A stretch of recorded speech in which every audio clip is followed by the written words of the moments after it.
ನಮಸ್ಕಾರ ಫ್ರೆಂಡ್ಸ್, ನಾವು ಇವತ್ತು ಮಾತಾಡ್ತಿರೋದು ಸನ್ನಿ ಡಿಯೋಲ್ ಮತ್ತು ವರುಣ್ ಧವನ್ ಅವರ ಬಾರ್ಡರ್ 2 ಮೂವಿ ರಿಲೀಸಿಂಗ್ ಬಗ್ಗೆ. ಬಾರ್ಡರ್ 2 2026ರಲ್ಲಿ ಬಿಡುಗಡೆ ಆಗುವ ಭಾರತೀಯ ಹಿಂದಿ ಭಾಷೆಯ ಮಹಾಕಾವ್ಯ ಆಕ್ಷನ್ ಯುದ್ಧ ಚಿತ್ರವಾಗಿದ್ದು, ವರುಣ್ ಧವನ್ ಮತ್ತು ಸನ್ನಿ ಡಿಯೋಲ್ ಅವರು ಮುಖ್ಯ ಪಾತ್ರದಲ್ಲಿ ಕಾಣಿಸ್ಕೊಂಡಿದ್ದಾರೆ ಮತ್ತು ಅನುರಾಗ್ ಸಿಂಗ್ ಸಹ ಬರೆದು ನಿರ್ದೇಶಿಸಿರುವಂತಹ ಈ ಒಂದು ಚಲನಚಿತ್ರ.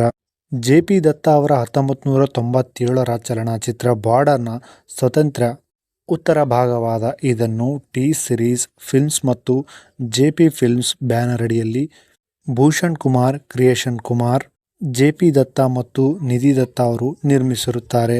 ಈ ಒಂದು ಮೂವಿಯ ಕಾಸ್ಟಿಂಗ್ ಬಗ್ಗೆ ನಾವು ನೋಡುವುದಾದರೆ, ಲೆಫ್ಟಿನೆಂಟಲ್ ಕರ್ನಲ್ ಫತೇಹ್ ಸಿಂಗ್ ಕಾಲರ್ ಪಾತ್ರದಲ್ಲಿ ಸನ್ನಿ ಡಿಯೋಲ್ ಅವರು ಕಾಣಿಸ್ಕೊಳ್ತಾರೆ. ಅದೇ ರೀತಿ ಮೇಜರ್ ಹೋಶಿಯಾರ್ ಸಿಂಗ್ ದಹಿಯಾ ಪಾತ್ರದಲ್ಲಿ ವರುಣ್ ಧವನ್ ಅವರು ಕಾಣಿಸ್ಕೊಳ್ತಾರೆ ಮತ್ತು ಎಫ್.ಜಿ. ಆಗಿ ದಿಲ್ಜೀತ್ ದೋಸಾಂಜ್ ಅವರು ಸಹ ಈ ಒಂದು ಚಲನಚಿತ್ರದಲ್ಲಿ ಕಾಣಿಸ್ಕೊಳ್ತಾರೆ.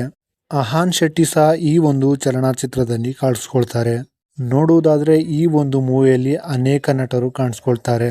ಈ ಒಂದು ಚಲನಚಿತ್ರದ ಬಿಡುಗಡೆ ಬಗ್ಗೆ ನಾವು ನೋಡುವುದಾದರೆ, ಭಾರತದ ಗಣರಾಜ್ಯೋತ್ಸವದ ವಾರದಾದ್ಯಂತ ಹೊಂದಿಕೆಯಾಗುವಂತೆ ಬಾರ್ಡರ್ 2 ಅನ್ನು ಜನವರಿ 23, 2026ರಂದು ಥಿಯೇಟರ್ಗಳಲ್ಲಿ ಬಿಡುಗಡೆ ಮಾಡಲಾಯಿತು. ಅಂದರೆ ಈ ಒಂದು ಮೂವಿಯ ಟ್ರೈಲರ್ನ ಬಿಡುಗಡೆ ಮಾಡಲಾಯಿತು. ಭಾರತದ 79ನೇ ಸ್ವಾತಂತ್ರ್ಯ ದಿನದಂದು ಮೊದಲ ಪೋಸ್ಟರ್ನೊಂದಿಗೆ ಈ ಒಂದು ಮೂವಿಯನ್ನು 26 ಜನವರಿಯಂದು ಥಿಯೇಟರ್ಗಳಲ್ಲಿ ಬಿಡುಗಡೆ ಮಾಡಲು ನಿರ್ಧರಿಸಲಾಗಿದೆ. ಈ ಒಂದು ಚಲನಚಿತ್ರದ ಟ್ಯಾಗ್ಲೈನ್ ಬಗ್ಗೆ ನಾವು ನೋಡುವುದಾದರೆ, ಹಿಂದೂಸ್ತಾನ್ ಕೆ ಲಿಯೆ ಲಡೆಂಗೆ ಫಿರ್ ಏಕ್ ಬಾರ್. ಅಂದರೆ ಇದರರ್ಥ, ನಾವು ಭಾರತಕ್ಕಾಗಿ ಮತ್ತೊಮ್ಮೆ ಹೋರಾಡುತ್ತೇವೆ.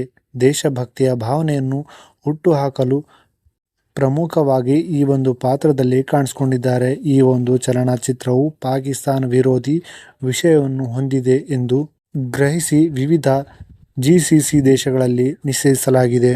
ಸೊ ಇದಾಗಿತ್ತು ಬಾರ್ಡರ್ 2 ಮೂವಿ ಬಗ್ಗೆ ಮಾಹಿತಿ. ವಿಡಿಯೋ ಇಷ್ಟ ಆದರೆ ವಿಡಿಯೋನ ಲೈಕ್ ಮಾಡಿಕೊಂಡು ಚಾನಲ್ನ ಸಬ್ಸ್ಕ್ರೈಬ್ ಮಾಡಿ. ಸಿಗೋಣ ನೆಕ್ಸ್ಟ್ ವಿಡಿಯೋದಲ್ಲಿ. Thank you.